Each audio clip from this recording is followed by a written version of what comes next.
A'udzu billahi minasyaitonir rajim. Bismillahirrahmanirrahim. Assalamualaikum warahmatullahi wabarakatuh. Innal hamdalillah nahmaduhu wa nasta'inuhu wa nastaghfiruh wa na'udzu billahi min shururi anfusina wa min sayyiati a'malina. May yahdihillahu fala mudilla lahu wa may yudlil fala hadiya lahu. Asyhadu an la ilaha illallah wa ashhadu anna Muhammadan abduhu wa rasuluh. Amma ba'd. Saya muliakan ahli jatuh puasa surau, hadirin hadirat, mudah-mudahan kesemua kita di dalam perlindungan afiah, rahmat dan juga limpah kurnia Allah Subhanahu wa taala. Amin ya rabbal alamin. Hadirin hadirat yang dirahmati Allah, antara doa Nabi yang Nabi SAW ajarkan kepada kita waktu ditimpa kesusahan, hadis yang diriwayatkan oleh Al-Imam Al-Bukhari dan Muslim daripada Ibnu Abbas radhiyallahu anhu.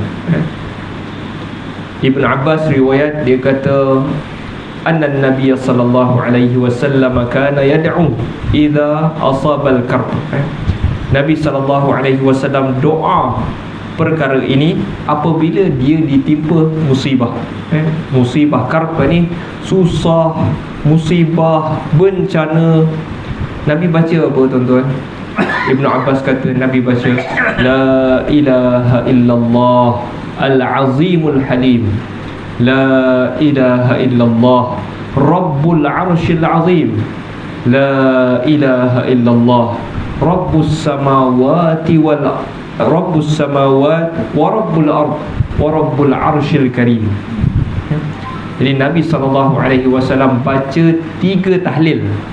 Apa dia? La ilaha illallah tu diringkaskan jadi tahlil.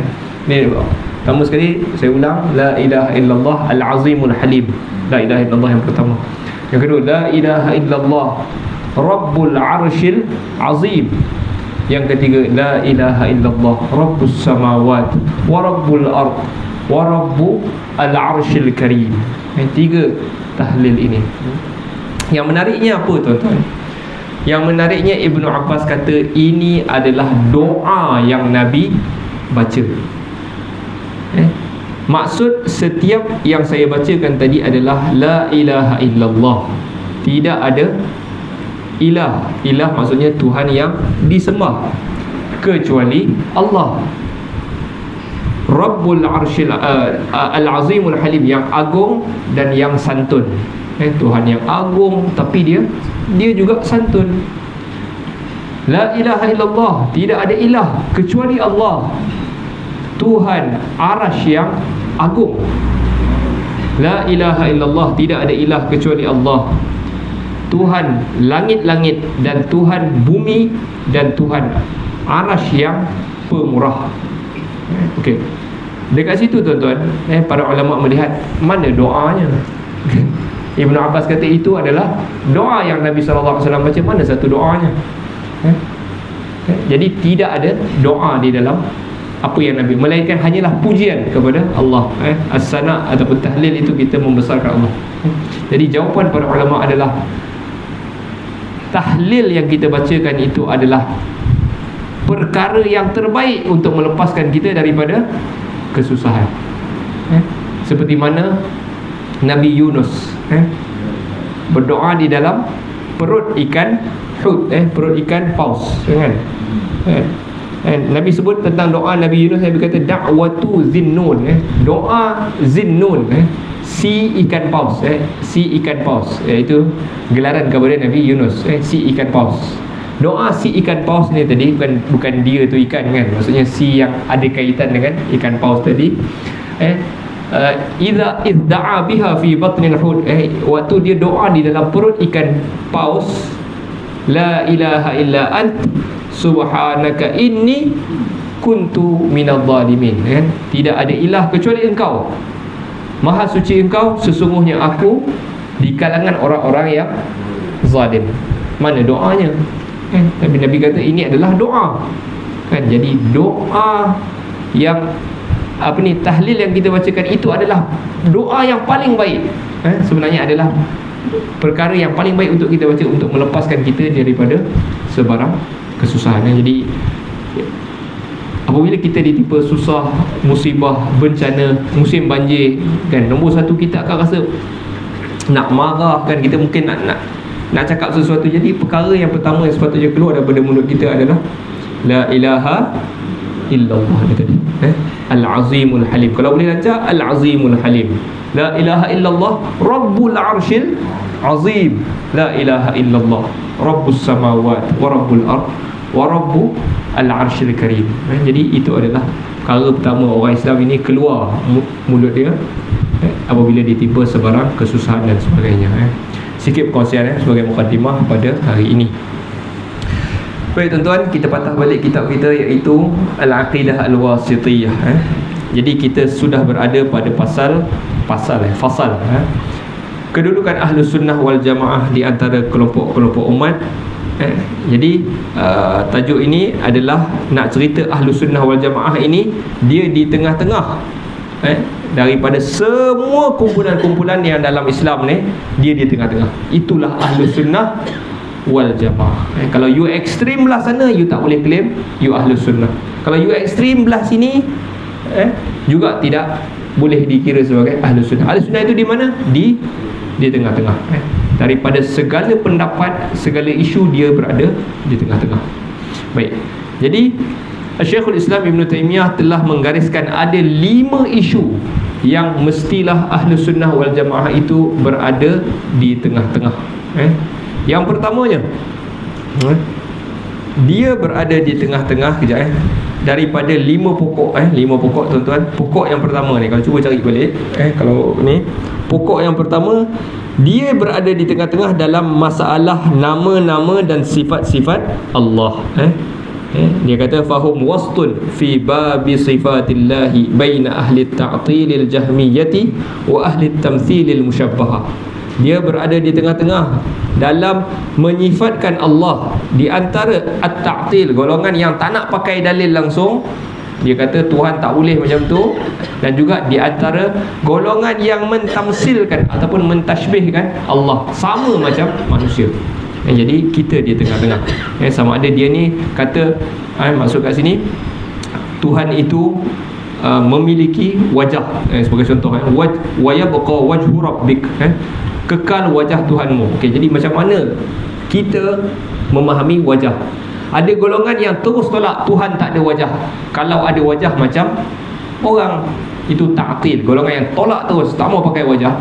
Dan ada satu lagi kumpulan, wajah, kalau wajah ni wajah dia, wajah Tuhan, dia macam wajah manusia lah kan. Yang ni juga dua ekstrim. Satu tak mau pakai langsung perkataan wajah, satu pakai macam untuk manusia juga. Jadi yang ni kita tolak kedua-duanya. Ahlus Sunnah berada di tengah-tengah, yang mana kita faham Tuhan memiliki wajah, tetapi wajah Tuhan tak sama dengan wajah manusia, makhluknya tak sama. Itulah Ahlus Sunnah. Baik. Jadi kita pergi kepada pokok kedua. Yang ni adalah pokok yang last sekali kita belajar, iaitu dalam memahami perbuatan Allah. Macam mana perbuatan Allah ni adalah af'al. Af'al Allah Subhanahu Wa Taala ini, kalau orang Melayu yang kita faham, ini isu dalam memahami takdir. Macam mana kita faham takdir? Adakah semua benda ni Allah dah tentukan dan kita tak boleh buat apa dah? Allah dah buat dah semua benda ni. Jadi bagaimana kita nak faham bagaimana kedudukan kita? Kita berada di tengah-tengah di antara Jabriyah dan juga Qadariyah. Jabriyah faham Tuhan dah buat semua benda dah.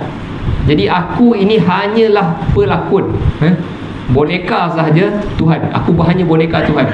Kalau kejap gini aku keluar surau, ini Tuhan yang memang dah tentukan aku. Aku tak ada pilihan dah. Memang aku, kalau Tuhan tentu aku memang keluar, aku dah tak boleh nak masuk dah. Jadi itu adalah pahaman Jabriyah. Maksudnya dia tidak ada kuasa langsung.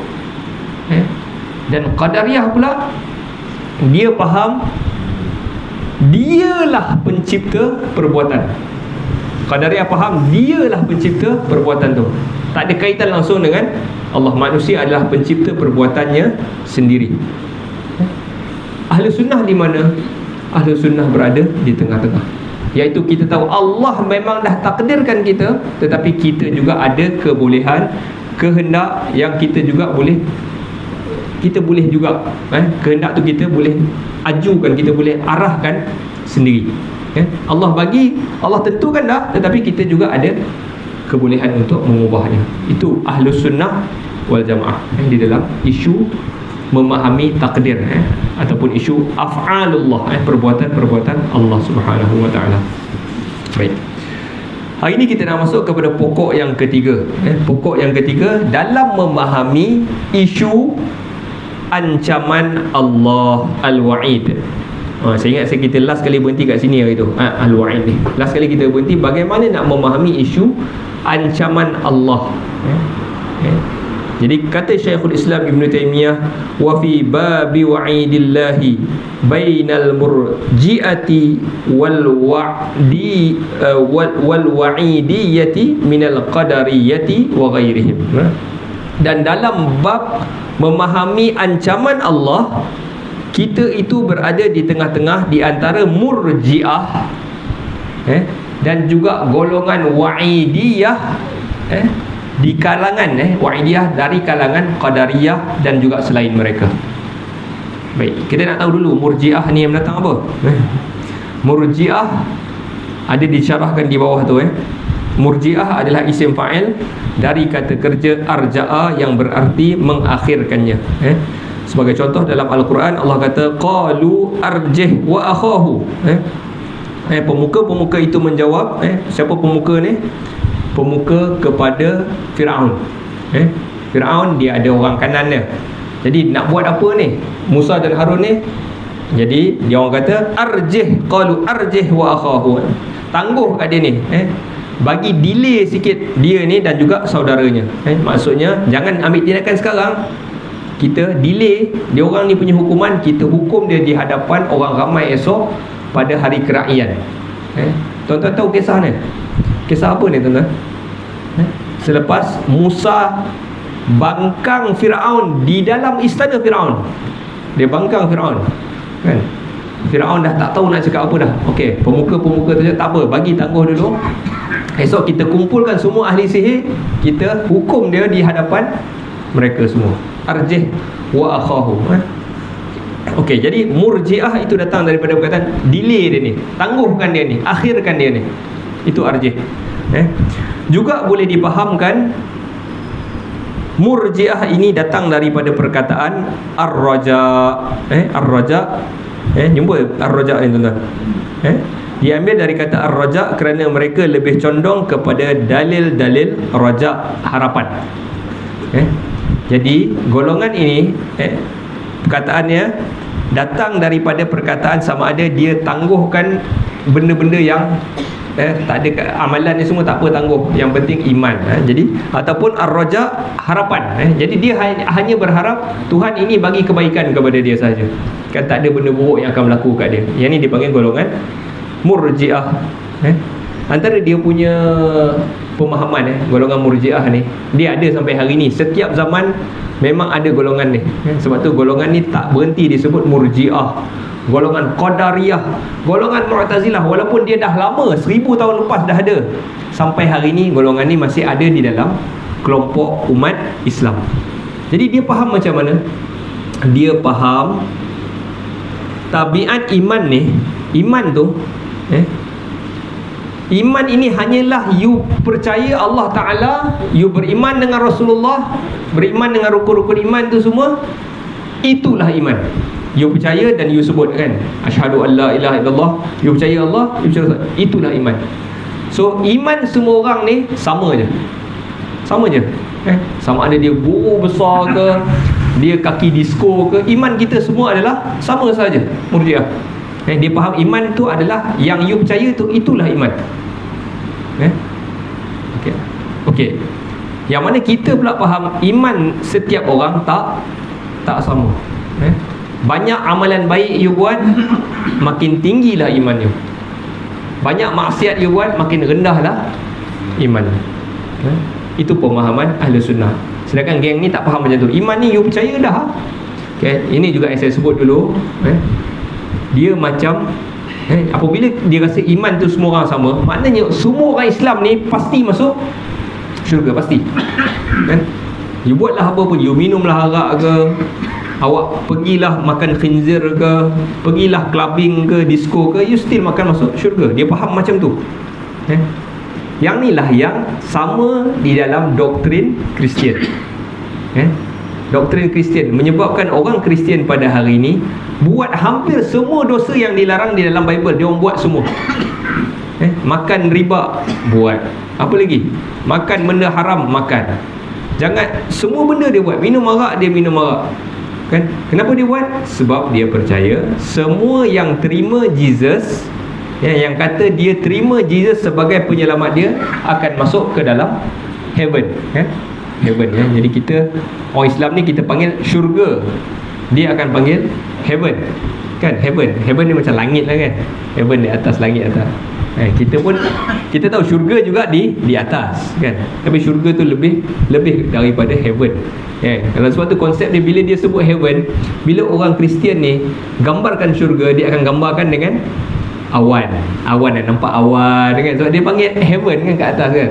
Kita pun syurga atas, kan? Kedudukan syurga itu atas, yang paling atas adalah Firdaus, kan? Tapi bila kita sebut syurga, kita nampak konsep dia dalam agama Islam, dia adalah banyak tumbuhan, ada sungai, kan? Ada taman. Itu kita punya konsep kita, kan? Kita nampak macam tu lah. Tapi syurga ni tak dapat siapa bayangkan lah. Jadi nak cerita apa tadi? Murji'ah, dia percaya iman kita semua adalah sama. As long you kata, you mengucap dua kalimah syahadah, iman kita sama semua. Itu adalah Murji'ah. Jadi memahami isu wa'id, ancaman Allah ni, kita berada di tengah-tengah di antara Murji'ah. Murji'ah ni yang langsung rasa tak terancam langsung, buatlah macam mana pun akan masuk syurga. Yang ni kita di tengah-tengah di antara kumpulan ni. Dan juga di antara Al-Wa'idiyah minal Qadariyah, golongan yang sentiasa mengancam, buat dosa sikit masuk neraka, masuk, adik jangan makan gula, makan gula dosa, masuk neraka. Jadi tak adalah macam tu. Itu kita, kan, cakap dengan anak kita, kan, jangan makan gula, nanti Allah marah. Allah tak marah makan gula tu, kan?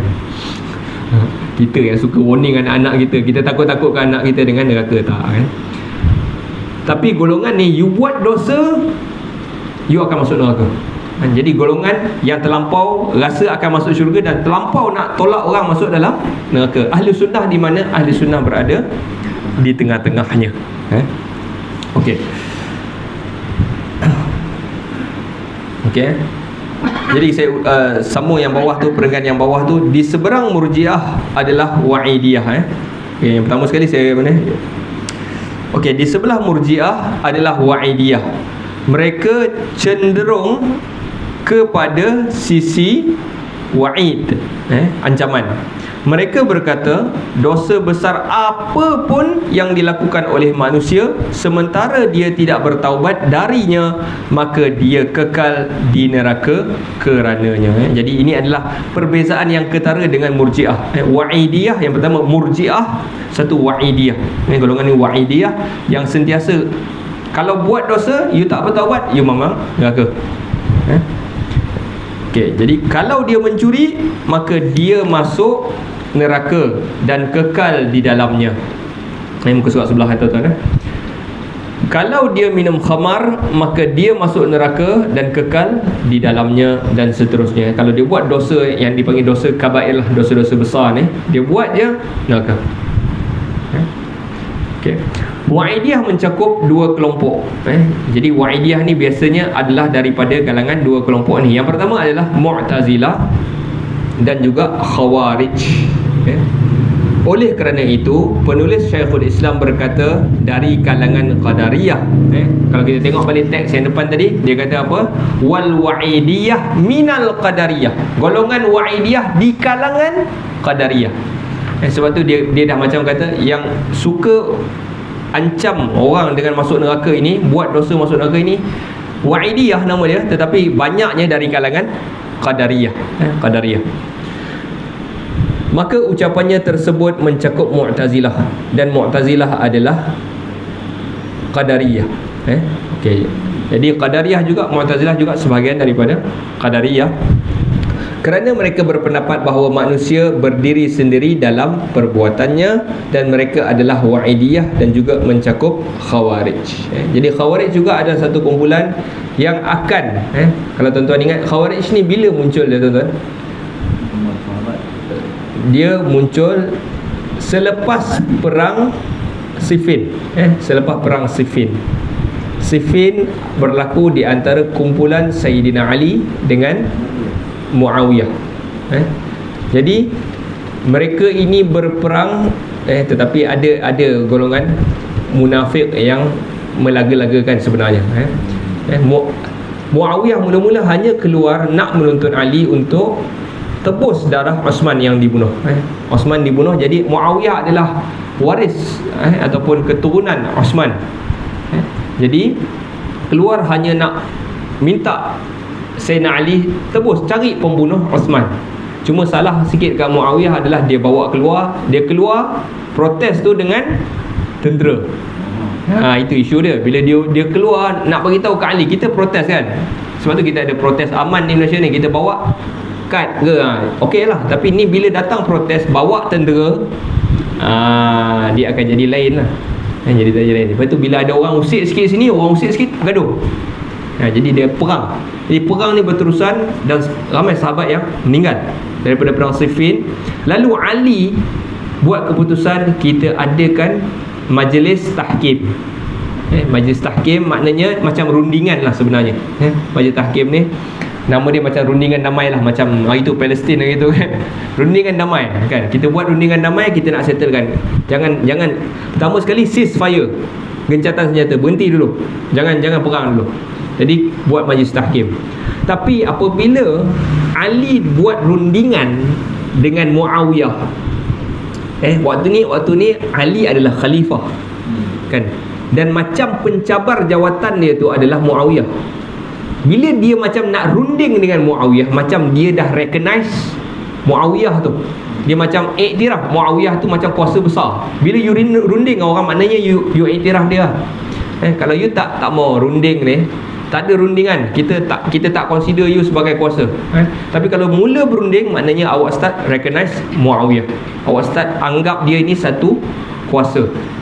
Jadi apabila Ali buat macam tu, penyokong Ali ni yang keluar, dia tak suka. Kenapa Ali nak buat majlis tahkim? Kenapa nak buat rundingan dengan Muawiyah? Penyokong Ali ini yang keluar dan jadi Khawarij. Nampak Sebabkan dia tak puas hati. Kenapa Ali nak berunding dengan Muawiyah? Dia keluar dan dia kafirkan dua-dua sekali. Ini Ali kafir, Muawiyah kafir. Sebab apa? Sebab dia faham hukum Allah ni, orang yang lawan pemerintah, Muawiyah ni tak ada uning-uning. Muawiyah ni patutnya sembelih je. Itu fahaman Khawarij ni. Dia mula-mula sokong Ali. Tapi bila Ali nak unding dengan Muawiyah, dia rasa ini bukan hukum Allah. Dia melawan pemerintah. Kan? Dia melawan pemerintah. Jadi Muawiyah patut tentera dia semua ni patut dipanjang. Tapi bila nak unding, dia tak puas hati, dia kafir. Ali kafir sebab tak buat hukum Allah. Muawiyah kafir sebab lawan Ali. Itu tujuan, itu dia punya punca dia. Dia gaduh sebab dia tak puas hati lah. Jadi dia punya slogan yang utama, waman lam yahkum bima anzalallah faulaika humul kafirun. Sesiapa yang tidak berhukum dengan apa yang Allah Ta'ala turunkan, maka mereka adalah orang-orang kafir. Senang. Kesimpulan dia matematik dia senang. Dan slogan ni dia angkat ni kan. Dia bila orang dah start angkat slogan ni, kita sebenarnya kena pancung daripada awal. Jangan dia sampai slogan tu jadi brainwash dia punya anak, dia punya cucu kita. Tapi Ali bukan tak pancung, Ali dah pancung dah. Kan? Ali kata apa? Kalimatul haq. Ini adalah perkataan yang benar. Siapa yang tidak berhukum dengan hukum Allah, mereka adalah orang kafir. Perkataan ni benar. Urida bihal batil. Tapi yang kau maksudkan adalah kebatilan. Kau nak suruh aku bunuh dia semua, kau sebutlah dalil ni semua. Jadi itu menyebabkan tapi slogan ini kekal sampai hari ini. Jadi Khawarij ni mereka akan mengkafirkan siapa saja. Siapa yang tak melawan pemerintah, yang tak menjalankan hukum Allah, kita kena perang dengan dia. Yang ni no, Khawarij. Kita protes. Okey, tapi jangan angkat senjata, jangan. sebab mudaratnya lebih dahsyat. Ini sepakat ijma' para ulama, tak diangkat pedang. Tak diangkat pedang. Tapi Khawarij faham kena lawan, kena perang dengan pedang, dengan senjata, memerangi, jihad. Kata mereka ini adalah jihad. Yang doktrin yang sepatutnya kita kena stop. Yang ni juga masuk dulu, kalau tuan-tuan ingat dulu, Hizbut Tahrir kan. Ini adalah ideologi dia, lawan pemerintah. Dan dia dah berjaya tarik banyak orang-orang Malaysia yang pergi berperang di lawan pemerintah, lawan kan. Tidak diangkat pedang kalau pemerintah itu orang Islam. Okey.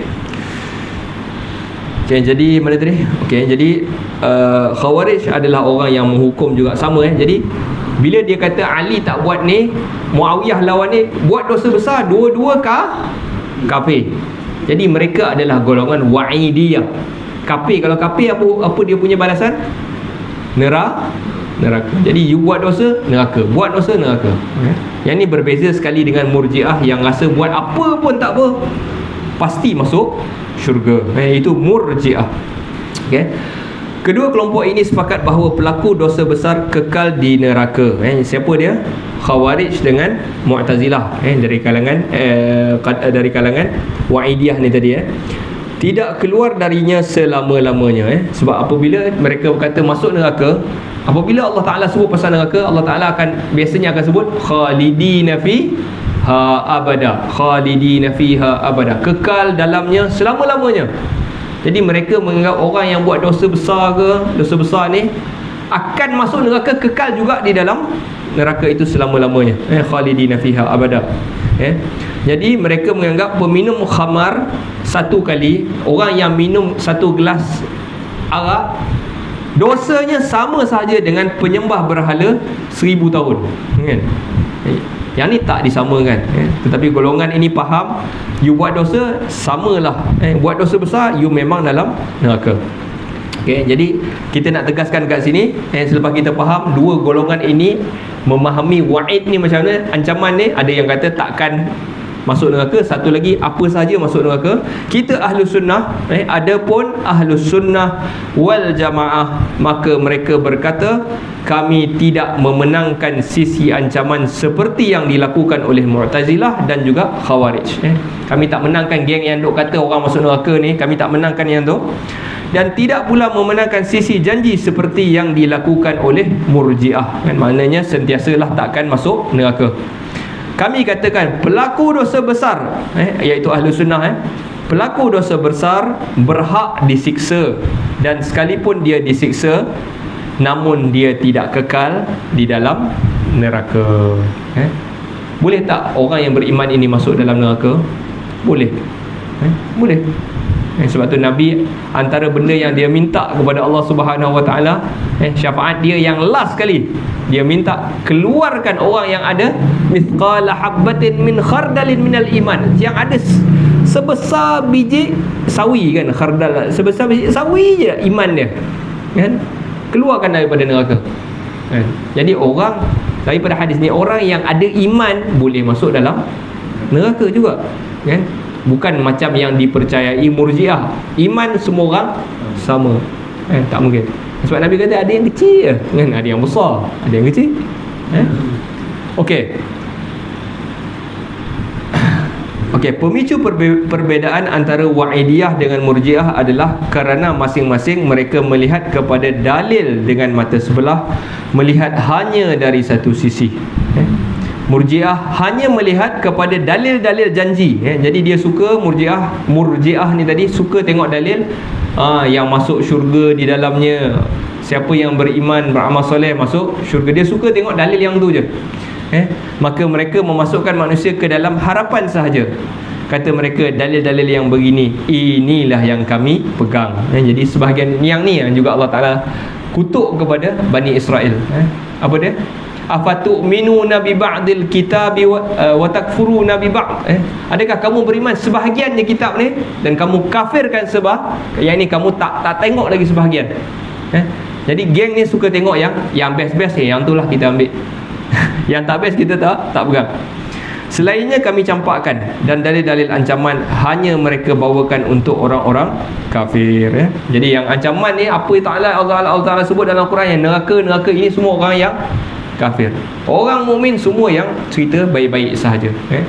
Jadi golongan ni tuan-tuan, ya, biasanya adalah golongan yang tidak mendalami pengajian Al-Quran, yang mungkin baca terjemahan ataupun dia baca Quran tu, dia nak tengok apa dia nak tengok, kan. Kita ni macam tu lah, kan. Kita nak tengok apa kita nak tengok lah. Kalau kita buka YouTube tu, kita nak tengok, tak nak tengok lah. Orang kata yang ni kena tengok, tapi kita tak nak. Kita nak tengok apa kita nak tengok. Kita nak dengar apa yang kita nak dengar. Sebab tu kita payah nak tengok secara komprehensif.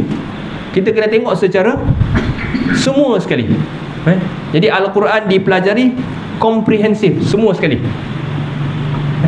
Ia juga berlaku sebenarnya di kalangan ustaz-ustaz pun berlaku benda ni. Dia tak berapa faham pun, kan, satu isu tu. Sebagai contoh, dia hanya bila orang tanya, bila orang cakap pasal bertanyalah kepada orang yang tahu, dia pun ambil ayat Quran, fasalu ahla dzikri in kuntum la ta'lamun, kan. Apa dalil kena tanya orang yang pandai ni? Fasalu ahla dzikri in kuntum la ta'lamun. Jadi kalau dia tak tahu pasal nak repair lampu ke apa ke, repair kereta ke, tanyalah. Dia guna dalil yang sama. Allah Ta'ala kata fasalu ahla dzikri, tanyalah orang yang tahu, in kuntum la ta'lamun, kalau kamu tak tahu. Ustaz pakai dalil yang sama, kan. Sedangkan kalau you tengok ayat itu, Allah Ta'ala tengah cerita pasal Al-Quran. Allah tengah cerita pasal, Allah kata kami tidak utuskan lelaki-lelaki sebelum daripada ini kecuali yang telah kami wahyukan kepada mereka. Tanyalah ahli zikir kalau kamu tak tahu. Dia cerita tentang orang yang tahu tentang Al-Quran, bukan cerita tentang repair kereta ke. Yang ni orang yang mengaji Al-Quran tak menyeluruh, kan. Sama dengan golongan tadi, dia hanya tengok yang ni je, kan. Yang ni yang baik-baik ni kita ambil, kan.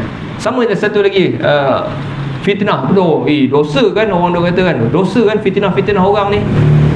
Lalu ustaz tu pun cakap, ya, dosa fitnah orang. Dia pun kata Al-Quran, Allah Ta'ala sebut wal fitnatu asyaddu minal qatl. Fitnah dalam Al-Quran kata fitnah itu lebih dahsyat daripada bunuhan, daripada membunuh, kan. Dia kata, jadi dia pun, sedangkan apa maksud fitnah yang pertama sekali? Fitnah adalah ujian dugaan. Fitnah ni bukan tuduh orang, kan. Ustaz tu pun tak tahu fitnah apa, kan. Fitnah ni apa? Dia pun fitnah ni tuduh orang lah kot, kan. No. Itu orang Melayu faham fitnah tuduh orang. Al-Quran fitnah adalah ujian. Apa maksud Allah fitnah lebih dahsyat daripada membunuh? Fitnah di situ dipahami majoriti mufassirin adalah mensyirikkan Allah. Maksud dia ayat tu sebelum tu Allah kata waqtuluhum haitsu saqiftumuhum wa akhrijuhum min haitsu akhrajukum wal fitnatu asyaddu minal qatl. Dan bunuhlah mereka di mana kamu dapati mereka, dan keluarkan mereka di mana mereka telah keluarkan kamu. Dan fitnah, ujian, syirik itu lebih dahsyat daripada bunuh. Maknanya kalau orang Islam ini lawan orang kafir sebab nak jaga agama dia, lalu dia terbunuh, lebih baik daripada dia tak lawan dan akhirnya dia kembali balik kepada syirik, kan. Maknanya dia tak lawan, kan, dia kekal, okey, duduklah dalam masyarakat tu, kena tindas ke apa, akhirnya susah sangatlah dia jadi orang Islam ni, masuk balik kafir. Yang ni Allah kata yang ni lebih dahsyat daripada engkau dibunuh. Nak cerita kat sini, orang tidak memahami Al-Quran secara komprehensif, kan. Apa cerita sebenarnya? Ambillah sebahagian, tinggal sebahagian. Yang ni kena dengan hati dia, ambil dekat itu. Jadi yang ni pengajian Al-Quran yang perlu didalami, terutamanya orang-orang yang mengajar Al-Quran lah. Okey. Jadi dia tinggalkan sebahagian, dia hanya ambil sebahagian yang lain. Oleh kerana itu, sikap mereka tidak berimbang kerana mereka melihat dari sisi yang satu. Tengok sebelah je, tak mau tengok sebelah lagi. Manakala ahlu sunnah wal jamaah mengambil ini dan mengambil itu. Ahlu sunnah dia faham isu ataupun nas di dalam Al-Quran. Mereka berkata dalil-dalil ancaman adalah muhkam, iaitu jelas. maka kita mengambilnya. Allah Ta'ala warning dalam Al-Quran itu, dalil dia jelas.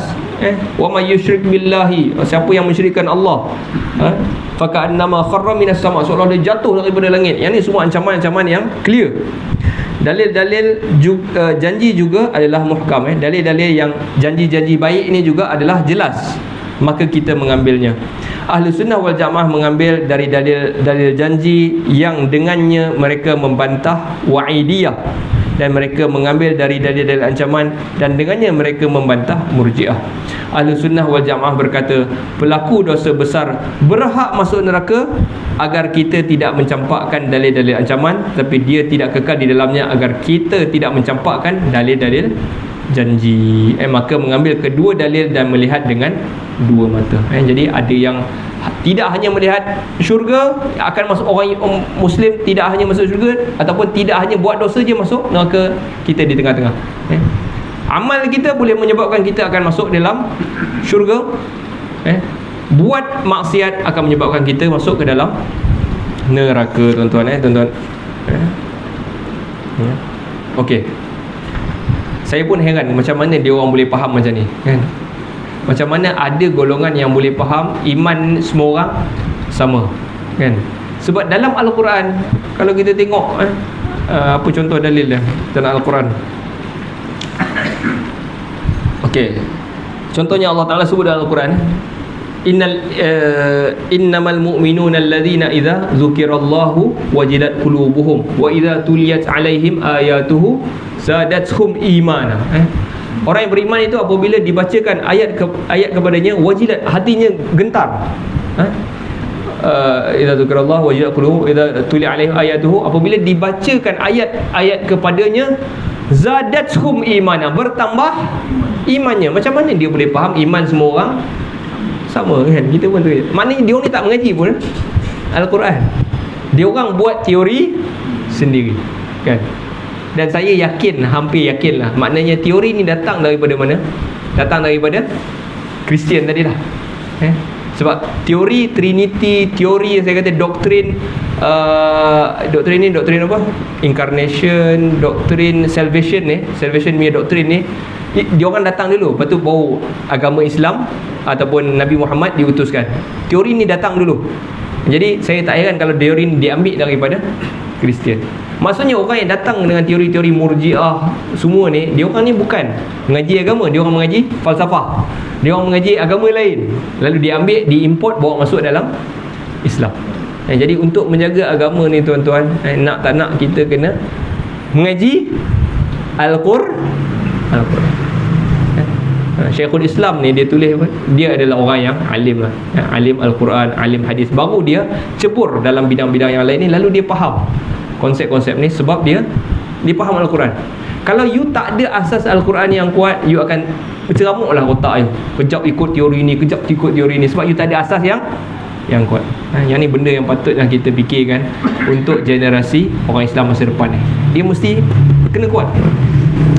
Tapi nak kena kuat ni, dia nak kena, cikgu tu pun nak kena bagus lah. Kalau cikgu pun lelong yang ngajar dia, macam mana, kan? Cikgu pun tak faham ni, entahlah, kan? Sebab saya duduk dalam bidang education ni, kan, kita pun tengok cikgu ni pun tak faham ni, macam mana budak nak faham. Itulah masalah dia, kan? Lepas tu bila hantar budak mengaji ke luar negara semua ni, make sure dia dapat skor betul-betul, dia faham betul-betul apa dia. Saya pun bukanlah pandai pun, kan? Saya average je. Tapi saya cuba memahami, cubalah, kita cuba faham, kan, benda-benda ni. Jadi sampai situ dulu kot, tuan-tuan. Masuk dah Isyak? 5 minit ke? Dia masuk satu lagi ni kan tak? Ni ancaman Al-Wa'id, nama-nama dan iman. Soalan? Macam mana soalan apa? Yang ni? Okey, kalau itulah saya rasa kalau nak masuk satu tajuk lagi mungkin lama pula, jadi kita buka kepada sesi soal jawab lah kalau tuan-tuan ada soalan lah.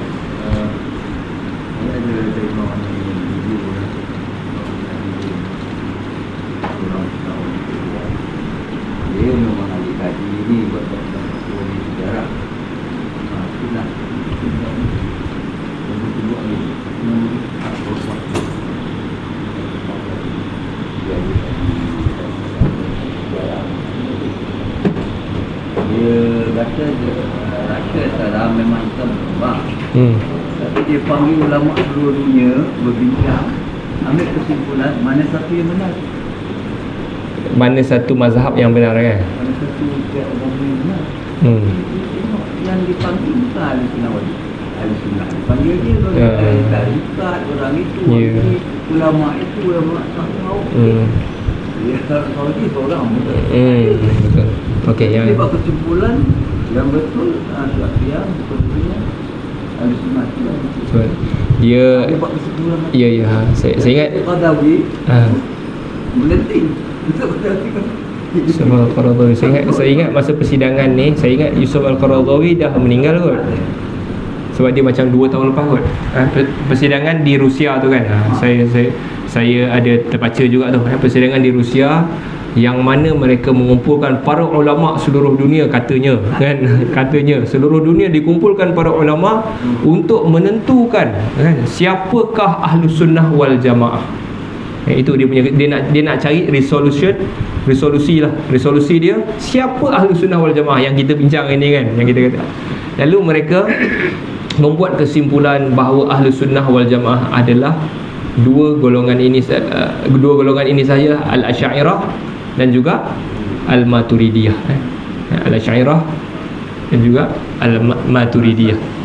Selain daripada dua ini, kesemuanya tidak termasuk di dalam lingkup Ahlus Sunnah wal Jamaah. Tapi yang menariknya kat sini Azhar, walaupun Al-Azhar ni tempat saya mengaji kan. Saya belajar di Al-Azhar kan. Semua lately ni memang kena kritik teruk Al-Azhar ni kan. Teruklah dia punya, kadang-kadang saya bukan apa, Al-Azhar ni kadang-kadang kita tahu dia di bawah pemerintahan yang sedikit autokratik iaitu kalau you tak dengar cakap presiden, esok you hilang lah. Hilang, lepas tu dah tak tahu dah mati ke hidup, tak tahu dah. Yang ni di Mesir lah. Sebab tu kadang-kadang kenyataan para ulama dia tu macam aku macam nak percaya ke tidak. Sebab dia takut dengan dia memang takut. Sebab siapa yang macam Al-Qaradawi, Yusuf Al-Qaradawi tu Mesir lah, orang Mesir. Al-Qaradawi orang Mesir, dan dia lari duduk di Qatar. Dia tak boleh nak masuk Mesir kan. Jadi siapa yang lawan dengan kerajaan Mesir macam itulah. Tetapi yang bagusnya Al-Azhar di dalam isu persidangan di I think di Rusia ke di Chechen, di mana somewhere lah dekat Rusia ni kan, Al-Azhar kritik persidangan ni.